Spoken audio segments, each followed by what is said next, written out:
Okay, so we're going to look at the student grade page in Canvas, a little demo of how students can look at their grades. Get this out of the way. So this is my fictional student, Annie Byrne. This is her dashboard. So we're going to click into one of her courses here. And from the home page, we're going to click on the grades link in the course navigation column here.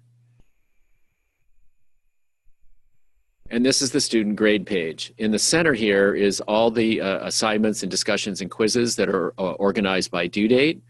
At the top is some sorting tools. You can pick a different course, and you can arrange your display by due date, title, module, or assignment group. We're going to stick with due date. What I'd like you to notice is up here in the top right is her actual grade of 79.39%, or she's just under an 80% and is getting a C. So if we click here, and this is this toggles back and forth between revert to actual score and what if scores. So this is her actual score, and this is some saved what if scores. One of the cool things about Canvas is that you can plug a what if in here and see how it affects your grade, or what you have to do to get your grade up. So this little arrow here is a revert. So if I click that, it takes it out, and notice that the score actually drops.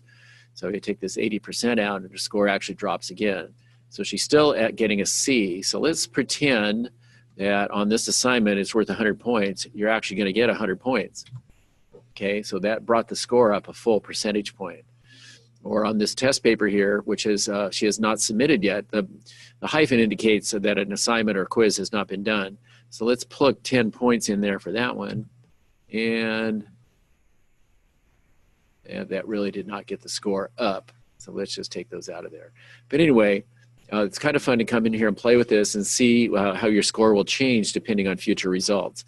Now, the other thing that's important here is notice that this page has a T for a paper. That means the paper has been submitted, but it has not been graded yet. Anytime you see an icon in this column, that means that your paper, your quiz, it's done, it's submitted, but your teacher has not yet graded it yet. So you'll have to come back and see what the grade is later. And that's pretty much it. This little icon here gives you more details on the test. It shows you the mean, which is the average, the high and the low. So you can see, compare yourself to the rest of the class. And then get down here at the bottom, and it shows you your percentages. And if your professor has set up groups, it shows you your percentages in the different groups. And now I've set this up so this group here, this 60% group, this discussions are worth 60% of the final grade, and items in this assignment group, 40% are worth 40% of the final grade. That's different depending on how the professor sets everything up. So we're looking here at an 80.84%. And yeah, so let's see what else we could do to get this grade up. What happens if I put a 25 in here and a 25 in here?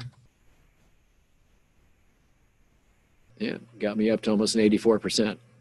So that's how the gradebook works. You can see where you are. You can click in there any time and find out if your submissions have been graded or not, what you've scored, and then you can do a what if and see what you've got to do to get your grades up. That's it on the student gradebook in Canvas.